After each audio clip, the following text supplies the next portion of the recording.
Magandang araw mga ka-Jack. Tumatanggap na rin po tayo dito ng bus, no? Aircon kay Boss J. So, ito yung bus na ginagawa. So, ano mga ka-Jack, ito ay hindi gumagana yung aircon. So, nag-leak na tayo. At okay na. Yun. So, tinitingnan natin kung meron pa siyang leak. Ito yung makina ng bus. Tapos ang kanyang condenser ay nasa taas. So, ayun. Kaya dyan, Bong. Ayun. Ayun. Ayan. Ando sa bandang taas, no?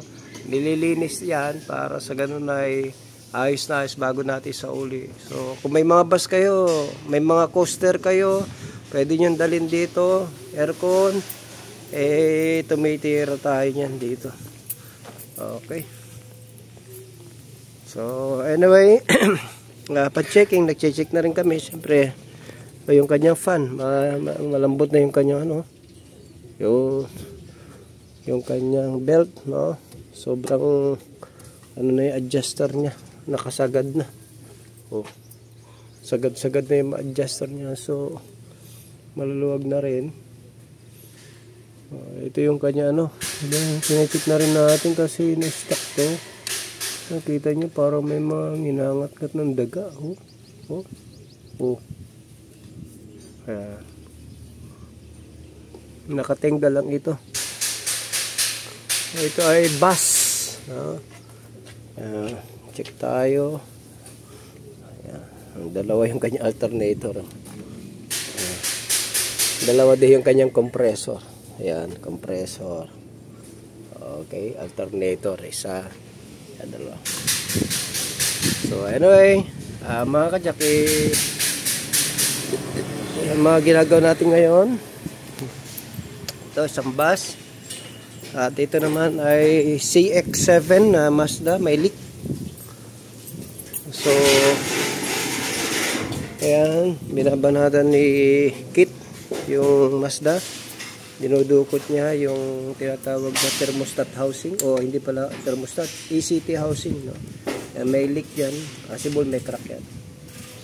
Tapos ito, binabalatan naman ni Hawk. Binabalik na, tapos na to. Lalagyan na lang ng beta gray pastor kasi may tumatagas. Ayan, medyo may tagas pa ng konti.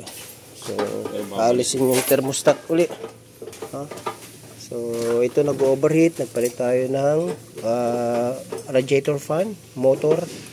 Okay na yan. Nakaraan na-video ko na ito. Nagpalit na tayo ng radiator fan. Sinalis natin yung thermostat. Ayan.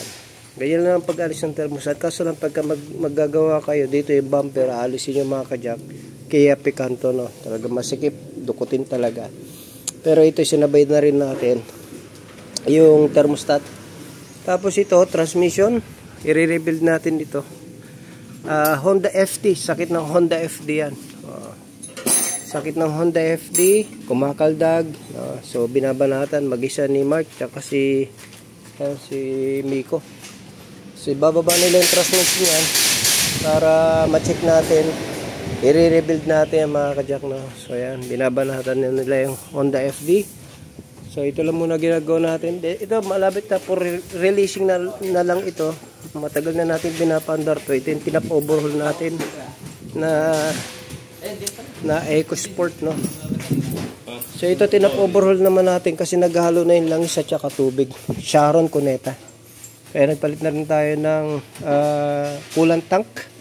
Tapos nagkuha tayo ng kalahating makina. Nirepace natin yan. Nagpalit na rin tayo ng mga camshaft oil seal para sigurado tayo hindi tayo maback job. So far, in-observe pa rin natin hanggang ngayon para sa ganun mamaya papatakbin ko sa malayo. So ito lang yung mga ginagawa natin.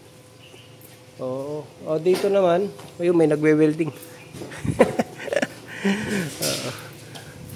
Ayan. So yan lang muna mga ka-Jack. At yan, kung may mga concern po kayo at may mga parts din po tayo na mga sasakyan, tumawag lang po kayo, may parts po tayo Japan.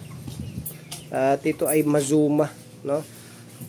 Tawag lang kayo anytime kung ano yung mga parts na kailangan nyo mga kajak, meron tayo niyan. Ayun. Japanese, tignan nyo.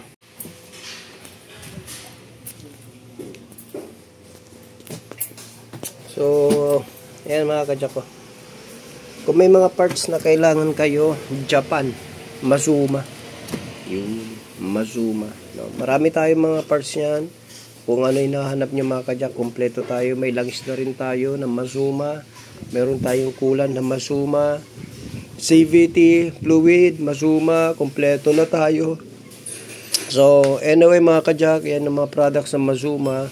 Meron din mga transmission filter, oil filter, brake pad, lahat, kompleto yung brake shoe, tie rod, lahat, no? So, kung naghanap kayo ng parts, ito mai-endorse ko sa inyo na napakaganda Mazuma. Tested na natin to. Kagaya yung mga brake pad niya, no, pagka yung brake pad niya napakaganda, hindi maingay, napakahusay. So yun na yung mga kajak, yun lang, no, Mazuma. Tawag lang po kayo kung anong kailangan yung parts, meron tayo niyan, Mazuma, no? Japanese.